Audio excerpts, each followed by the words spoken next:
Welcome to the Resiliency of the Human Spirit podcast, where we share all about human triumphs for the collective's healing and empowerment. I am your host, Priscilla Hanley. My guest today is Jennifer Youngquist.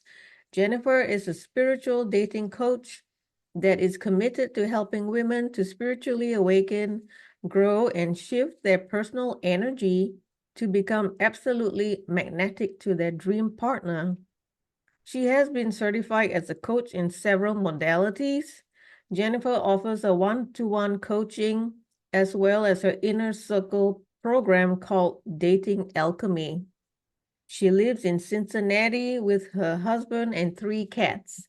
Without further ado, I will bring Jennifer on right now. Hi, Jennifer. Hi, Priscilla. Thanks for having me. Oh, thank you for taking time out of your schedule to join us here today. And so, Jennifer, you are the first spiritual dating coach that I've met.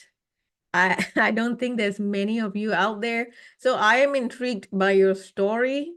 And so I'll just dive right in and have you start sharing your story on how everything started for you, and more specifically, how did you end up being a spiritual dating coach for, I guess you work with women, right? So Yeah, for I women. do. Yeah, so my story may not be your typical story that you have on your podcast. My story isn't one where I've overcome like these huge odds or, I haven't had, some major things that I've had to really overcome.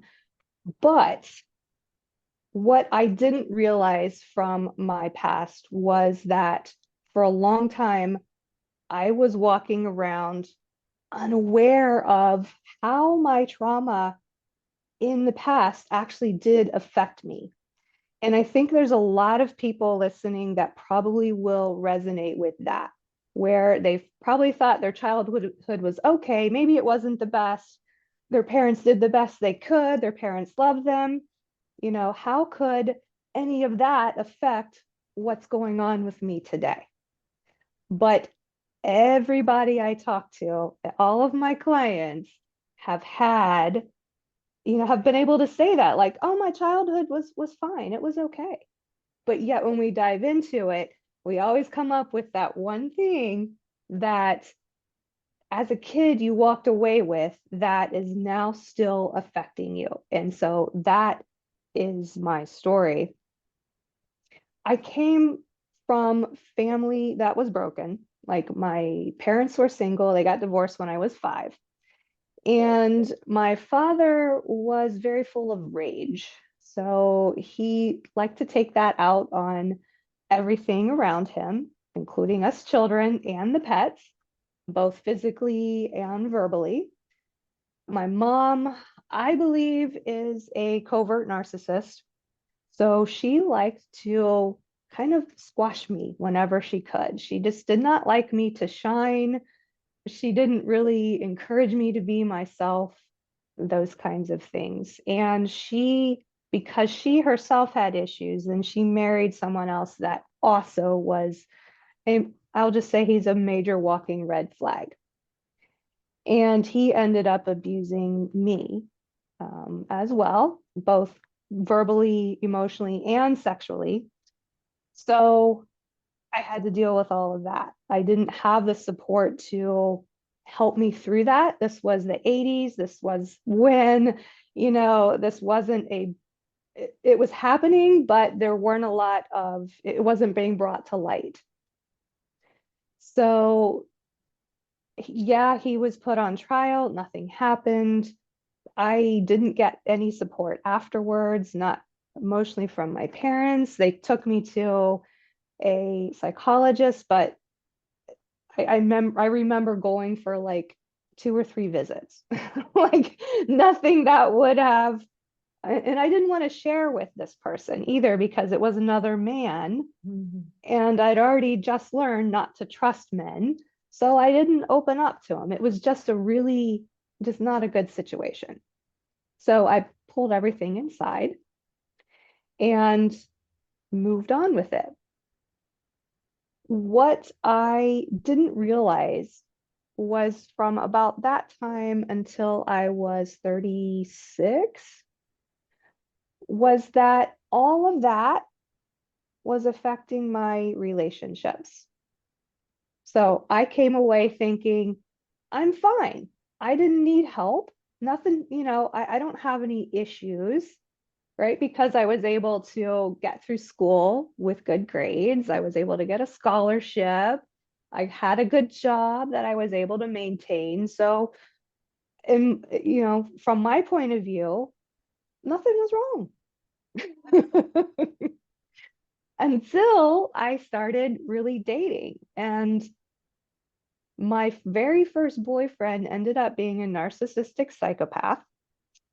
We were together for about 4 years. It was one of those on again, off again kind of relationships. And it took me a long time to shake that, to get away from that.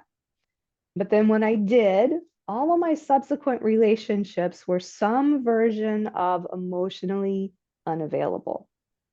And for those that aren't sure what that means, it basically means they didn't want to commit at some level, right? That they would be fine. Most of them were fine with being my boyfriend and committing that way, but they did not want to get married.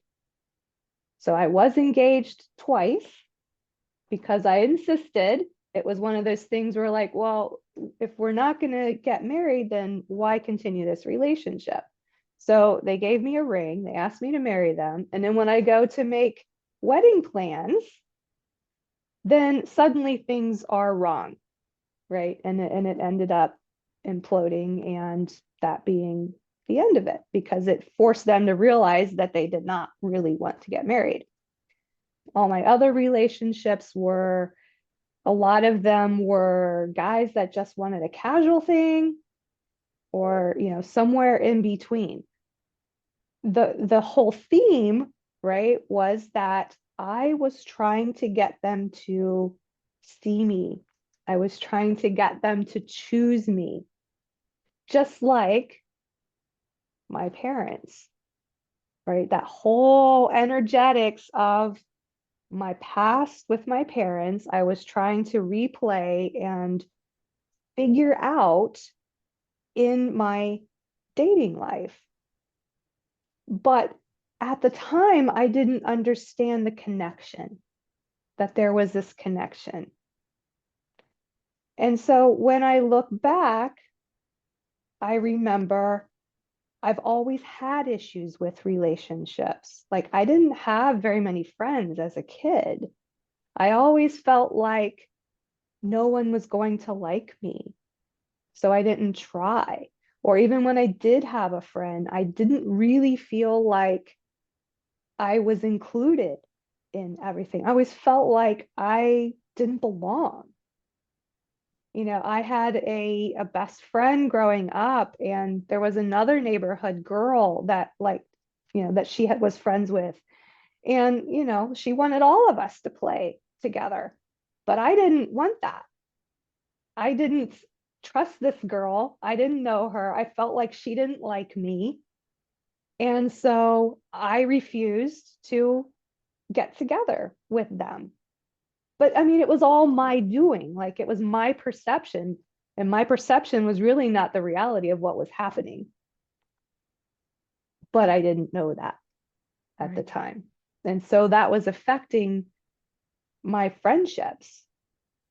And so I didn't have any other friends. It continued into my young adulthood where, I joined a church group, and, I really felt like I didn't belong. So I never really bonded to anyone. I never really made any friends.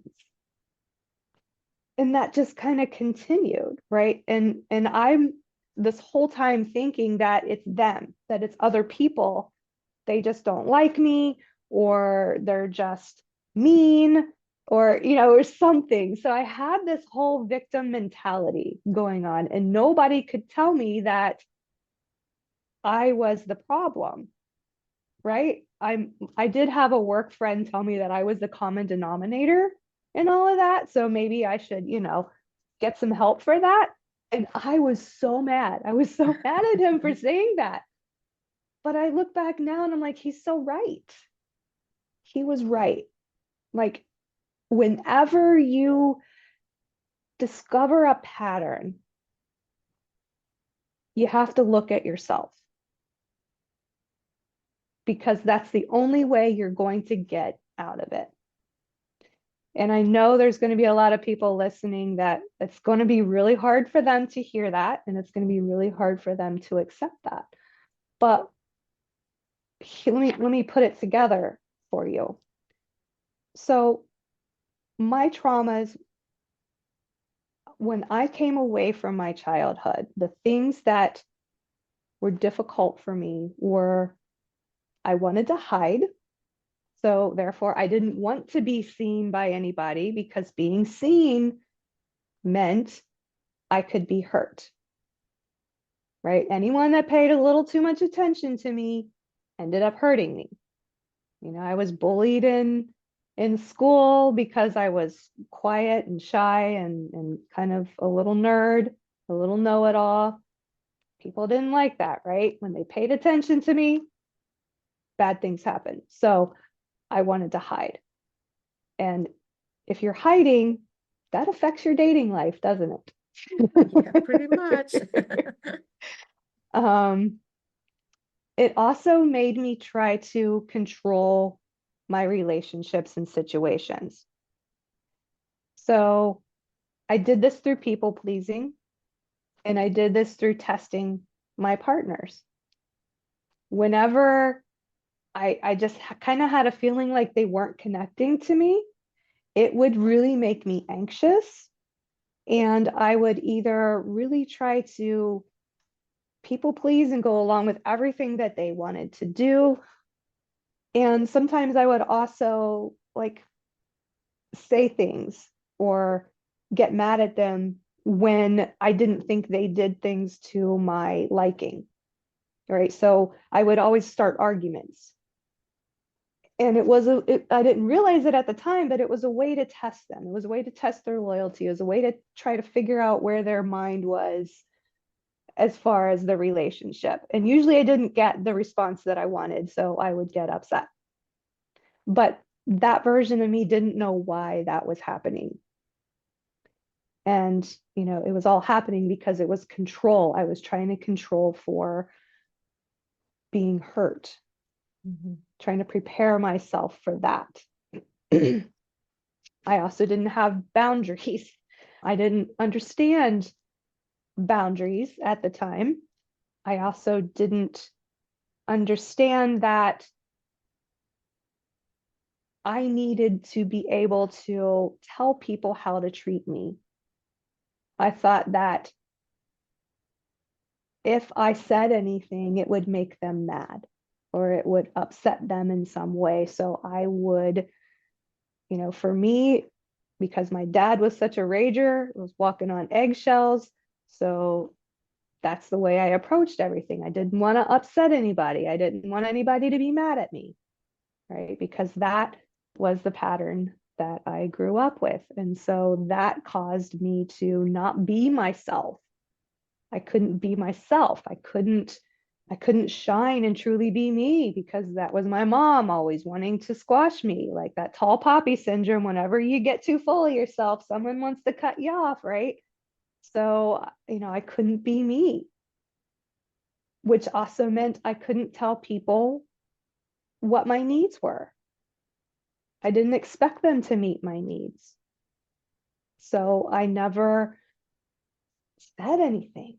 I was just this doormat that people could treat however they wanted to.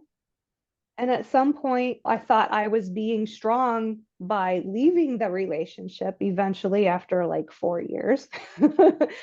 But what I didn't realize was I wasn't really being strong, because I wasn't being myself. I wasn't telling people how to treat me. I wasn't telling them what I needed. So the relationship was just, the dynamics there were off.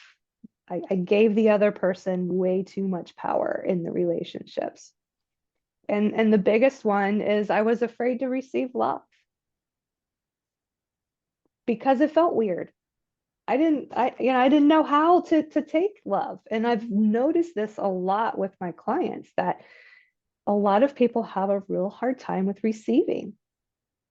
They'll give all day long, which is, people pleasers. They're always wanting to give to other people, right? But when it comes to receiving, there's a reason why it feels uncomfortable, right?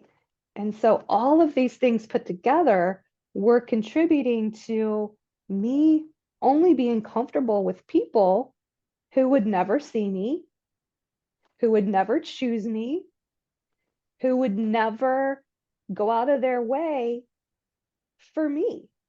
They wouldn't support me, right? And this happened over and over and over. And that's how you know there's a problem, is when you see a clear pattern. You may not know why you have the pattern, but if you have a pattern in dating relationships, there's always an underlying cause for that. There is a reason. It's not you. There's nothing wrong with you. Like, I was feeling like there was something wrong with me, that I just wasn't marriage material, that it just wasn't in the cards for me. But none of that, looking back on the other side of it, none of that was true at all. It was what was going on inside. It was because of the patterns that I learned, the energetic patterns I learned back in my childhood, that were affecting me in the present. But it took me far too long to become aware of that.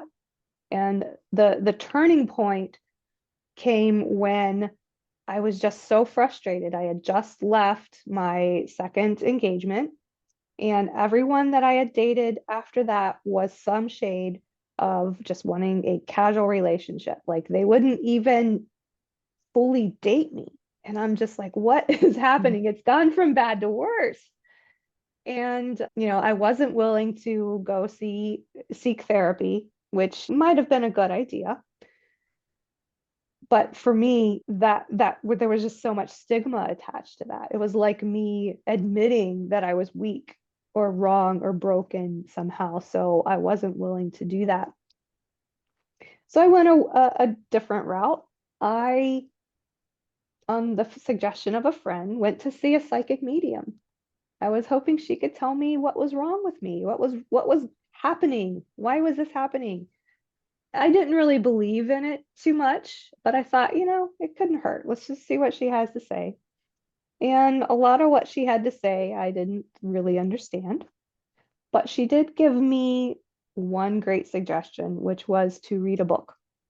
It was called The Cosmic Power Within You by Joseph Murphy. And it was what caused my spiritual awakening. So my spiritual awakening is the turning point in my story. When I realized that I had more power than I thought in this situation, that I had the power to change it, was when everything changed.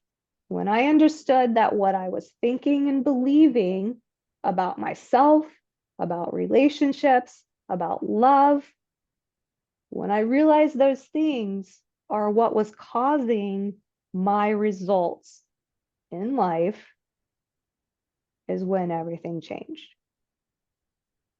So I applied the wisdom in the book. I did everything I could to manifest my husband. And it worked. Within about 3 months of that, I met him. I met the guy that became my husband. It took a couple things. It took belief. I had to believe that he was out there 100%. I had to be willing to look at my own stuff. And that takes some bravery to do. It's not an easy thing, or everybody'd be doing it, right? I had to really be honest with myself about a lot of things. And It took me being able or being willing to do something I didn't normally do. I had to get out of my comfort zone. I had to be willing to be seen, right? I had to be willing to talk to other people, even though I didn't feel like I belonged, right? I had to go against everything that I was taught as a child in order to find what I wanted. So it doesn't stop there though, because when I met my husband, his name is Jeff, when I met him originally, I wasn't attracted to him. So, ladies, you likely would have met the person that could have been a great partner for you, but you friend zoned him, just like I was doing at first when I met my husband.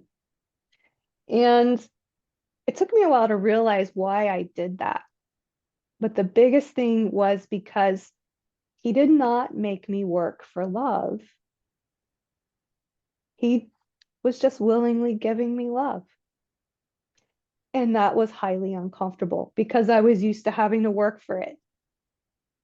I was used to it being hard. I was used to trying to, like shake them to be like, see me, see how great I am, choose me, right? He just gave that to me. And I'm just like, nope, don't want it.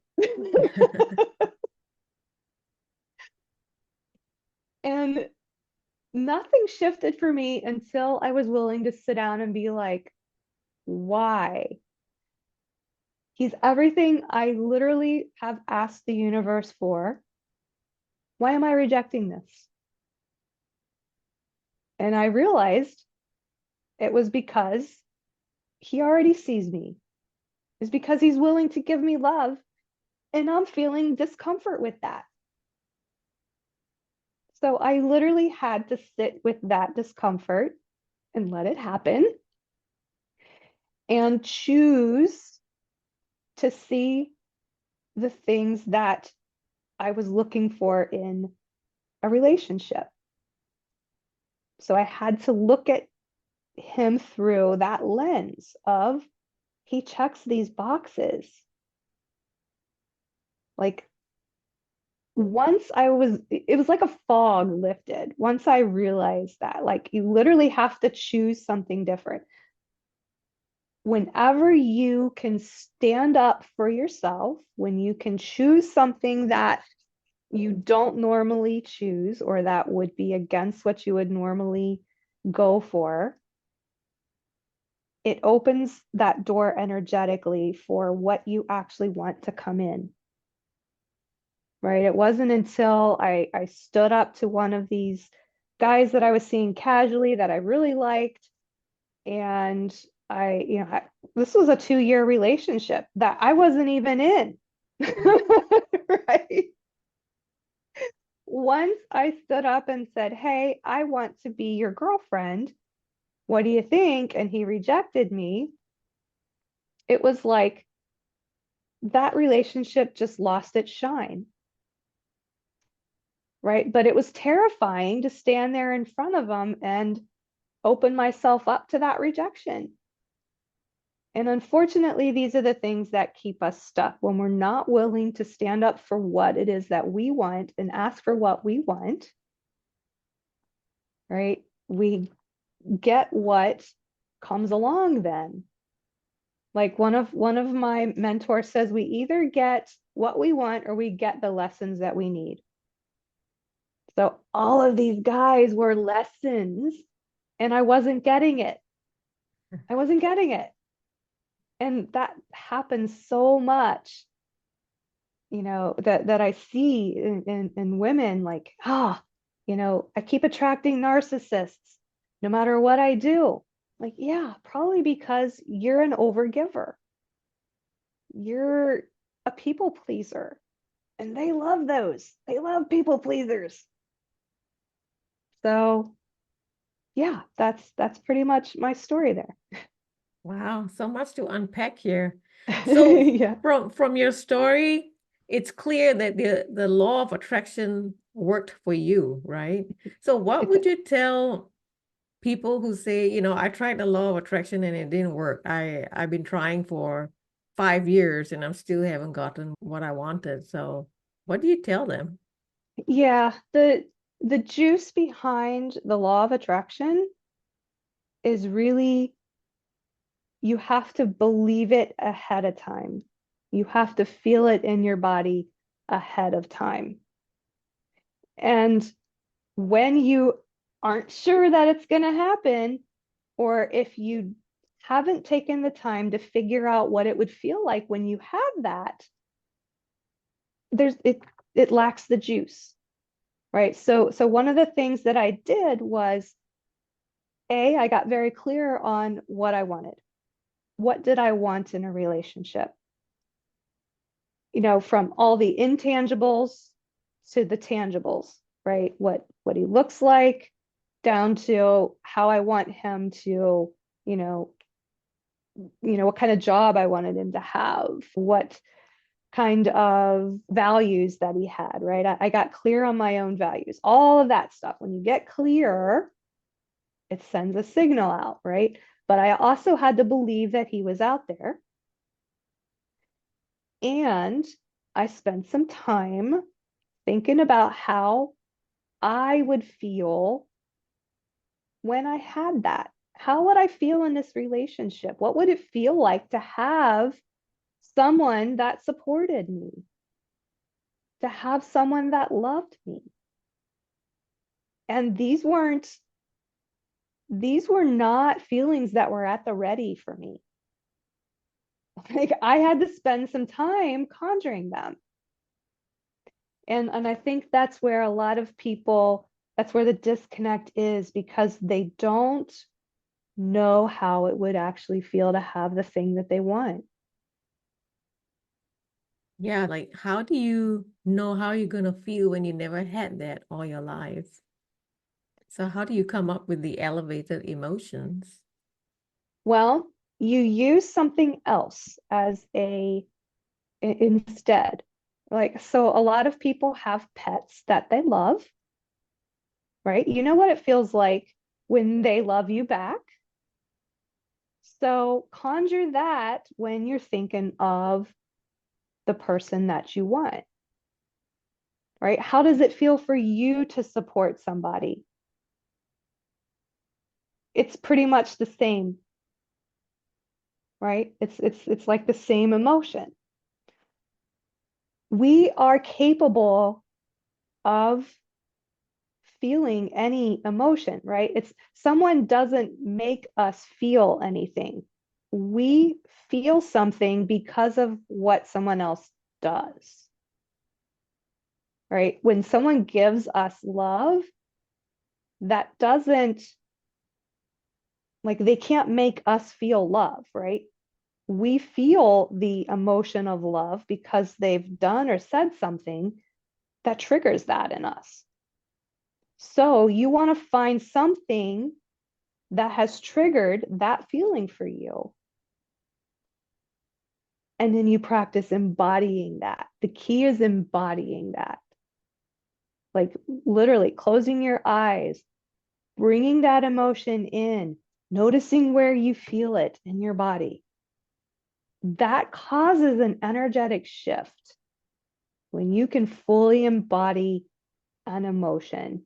And I think that is the biggest part that people miss with the law of attraction, is they don't take the time to fully embody that emotion. And because when you don't, then your energy doesn't change. Attraction is all about energy. We attract, like attracts like. You will attract what it is that you're thinking and feeling. Right. And so, I was attracting emotionally unavailable men because I was thinking the same thing. I was emotionally unavailable. I wasn't willing to be seen. I, didn't want to open myself up. I didn't want to be vulnerable, right? I was afraid of losing anyone, so I didn't want to get too attached. That is going to attract to me the same thing. Someone that's going to do the same thing or feel the same way. So it's Right. not until I was willing to be more open and to be willing to take the risk, to feel. I had to be willing to feel emotions, to sit through the discomfort of feeling loved and someone giving me support, right? It's that one is still a work in progress for me to be able to receive. Now I have a husband that just gives. Like I don't have a job other than coaching. Like he let me quit my job so that I could focus on this, and he supports us, like solely supports us. I don't make enough money to support us at this point in time. That thought, that a past version of me would never have let myself do that. I would have hung on to my corporate job and still tried to become a coach because I would have been afraid that he would abandon me and I would be left with nothing. Right. And that's still a tiny fear, but I've allowed it to happen. Right. And because of that, my life is awesome right now. I really can't complain. Wonderful. So, like for you, when you said you embodied the emotion, was that like in meditation for you? Is that something you recommend people do? Yeah, I did it through meditation, but whatever works for you is great. The thing that meditation does for us is it helps you to become aware of your thoughts. It gives you awareness. And you can't change anything without awareness, right? Yeah. When you're in meditation, you're pulling yourself apart from your thoughts, right? Meditation is how we watch our thinking. And when we can watch what our mind does and realize that we are not that, we are not our thoughts, we are not the one doing all of this thinking, our brain's doing all this thinking. We are different. We are not that. Then it really starts to kick in this notion that we are a spiritual being. We are consciousness. We come from somewhere, and a lot of religions have different notions on that. But the one thing that they have in common is that there is this part of us that is consciousness, that is aware. And that is you can call it your soul, you can call it your essence, consciousness, whatever you want. But when you realize that is different than all the thoughts that you have, it helps you to really start to watch your own pattern. You catch yourself thinking certain things. If you're a people pleaser, you might notice that you over apologize, right? This is how you begin the process of shifting unhelpful patterns. You have to become aware of them first. And for me, meditation is the best way to do that. Right. So I want to shift now to your business. You say you're a coach, like you talked about spiritual dating coach for women. So Mhm. what programs and services do you offer to the feminine collective right now? Yeah. My favorite is one-on-one. I really love to connect to someone one-on-one. I love to give them that personal attention, basically because I love one-on-one. I like being coached one-on-one. It's a lot harder to get away with stuff when you're coaching with someone one-on-one. It's when you're in a group setting, it's a lot easier to ignore some things or to not be present or not show up. But when it's one-on-one, you're forced to show up for for Right. all your meetings and to do any homework in between. I love that. That's the way that I prefer to work with people. I think it's the most effective. I think there's a lot of coaches that would argue that no, a group is more effective, but to each their own. I am putting together a small group offering. I hope to be able to really launch that in the fall. We're going to target October, November, and it'll be the first round of Dating Alchemy. And, it'll be about 10-ish people, and we'll meet bi-weekly. And it will be an intimate group setting where we'll go through and talk about a spiritual principle on each call. I have a curriculum that I like to take people through, and there'll be some opportunity for individualized coaching on those calls, and also some homework in between, because that's the whole point, right? When you discover a limiting belief, to try to work towards believing something more helpful. And that's really the work that coaching helps you do. Like you can have a breakthrough thought, right? But the real transformation comes when you're doing the work to change that thought. Mhm. Because your brain will want to go back to the old way of thinking if you don't actively work to make new grooves to where your brain will want to automatically go into from then on. So it's that work in between the old thought and the new where coaching really helps you get that transformation. And unfortunately, most people come up against some resistance. Like your mind and your ego is going to fight that change. And you're going to feel that in lots of different ways.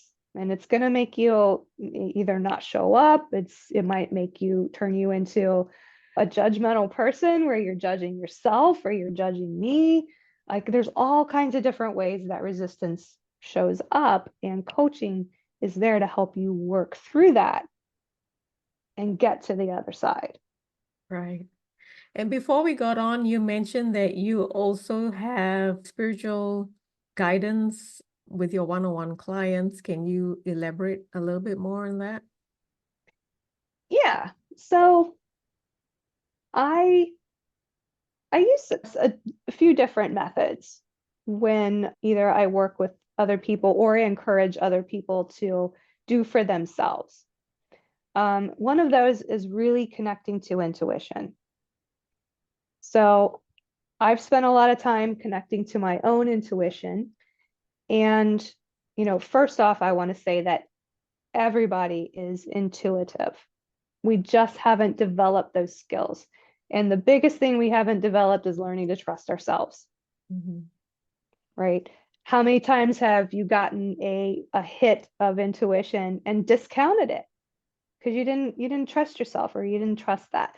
So working on trusting yourself is part of the coaching that I do, because it's highly important in helping you to discern, like especially for relationships, like is this one worth pursuing or is it not? Right? How many times have we seen red flags and not paid attention to them because we didn't trust ourselves and didn't trust that intuition? Like, what if we're wrong? Right? So many times I did that. So that's one thing that I help people work on. Another thing I do use oracle cards. I'm not very good at the tarot. I have used it, but I prefer the oracle cards because they come with a little guidebook that you read and gives you some insight. And working on intuition helps me to pick the right cards. So sometimes I'll draw a card or two for a client and we'll discuss what comes up with that. Another thing I do is energy healing. So I have my own version of energy healing. I work with spirits on this one. I've had some shamanic training. I do not call myself a shaman. I am not a shaman, but I do use some of those methods. I have done what's it called? Soul retrieval Wow. for people. The energy healing is one where basically I'm setting up the meeting between them and the spirits. I am simply the conduit. I call them in, I let them do their thing, and that's that.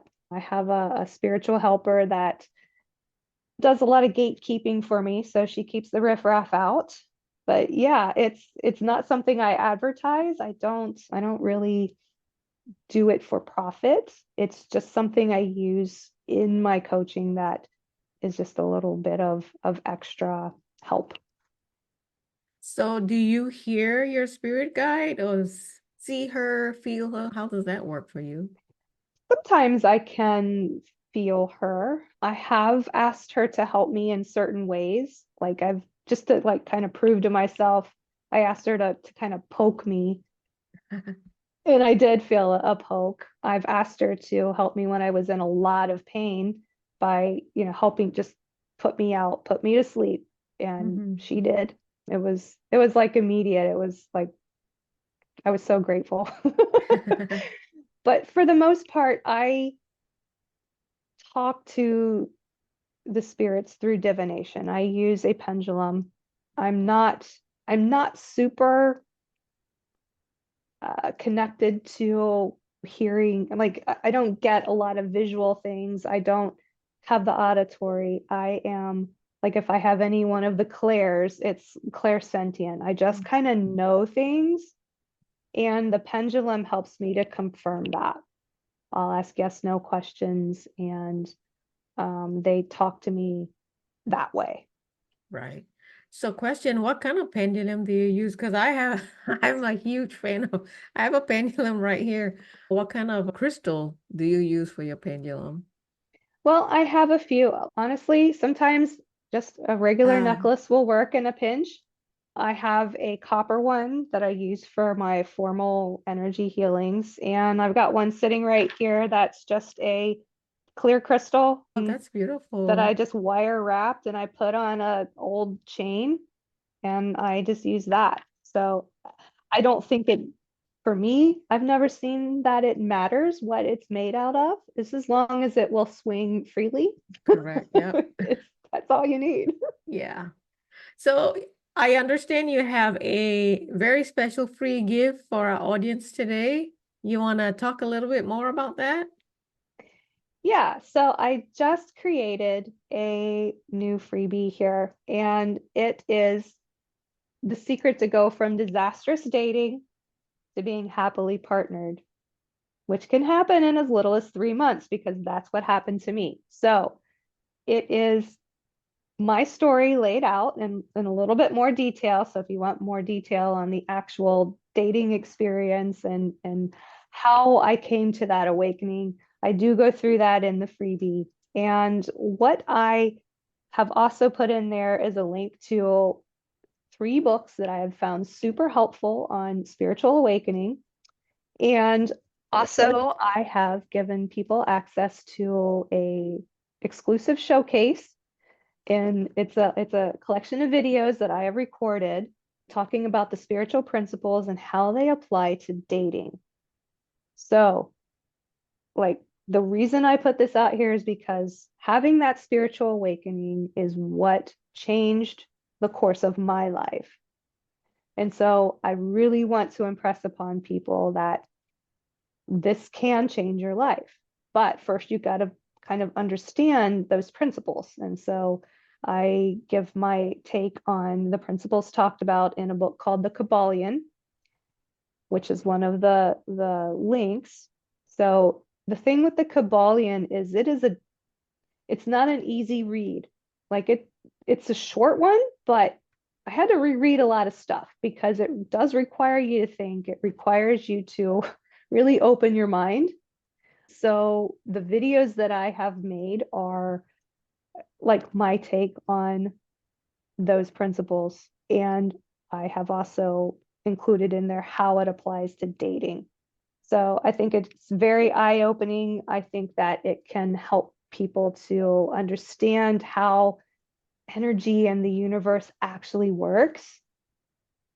Because once you see that, and you see how much power you have, you can't go back to being a victim any longer. You just can't. And Right. that's what will change your life. We all need that. We all need to Mhm. step into empowerment. Leave Yes, behind the victim narrative. It's time to let that go. absolutely. And so where can people find you if they want to work with you? Yeah, you can find me on my website, which is my name, jenyoungquist.com. You can find me on Facebook as also Jen Youngquist, or there's also Jen Youngquist Coaching. Either one of those will get you there. I'm on LinkedIn as well. I don't do a lot on Instagram, so probably Facebook, it would be your best bet, or my website. Okay, I'll put all that in the show notes. And so we have a couple minutes left. I want to ask you a signature closing question that I ask all my guests. So this is the question. What is your closing message for humanity to help in our collective healing and empowerment?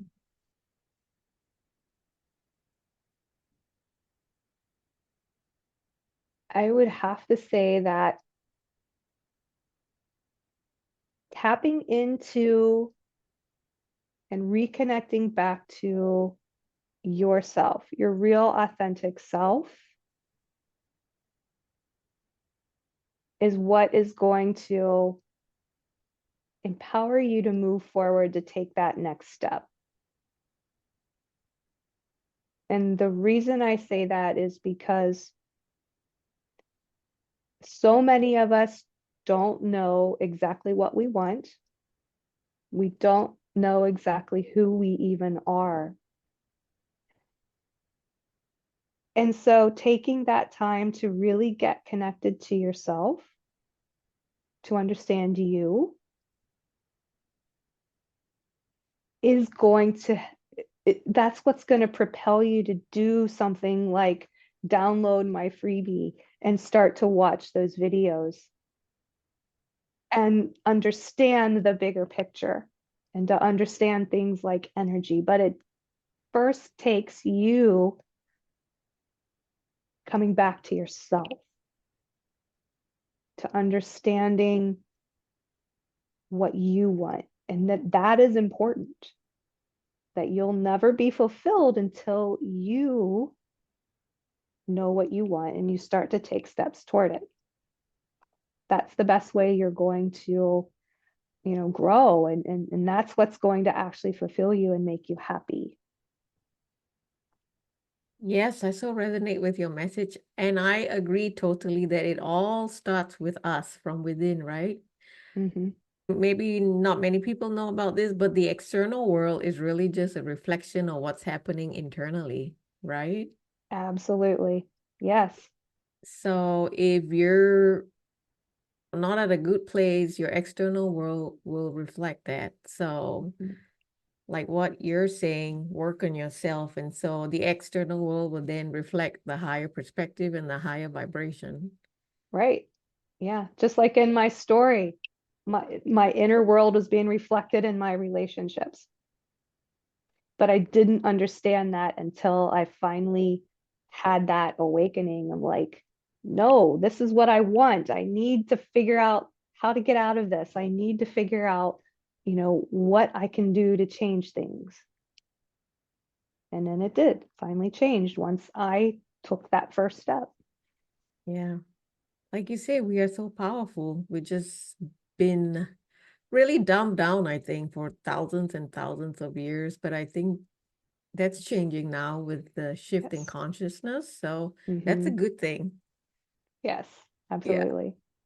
So, Jen, thank you so much for joining us today and for sharing your wisdom with us. Very much appreciated. And I look forward to your program, Dating Alchemy. That sounds like a very interesting program. Well, thank you, Yeah. Priscilla. I really am happy to come here and do what I can to help people to wake up and really take charge of their life. Yeah. It's time. Yeah. It is. Yes. For everybody who's watching and listening, thank you for your time. And until next time, bye for now.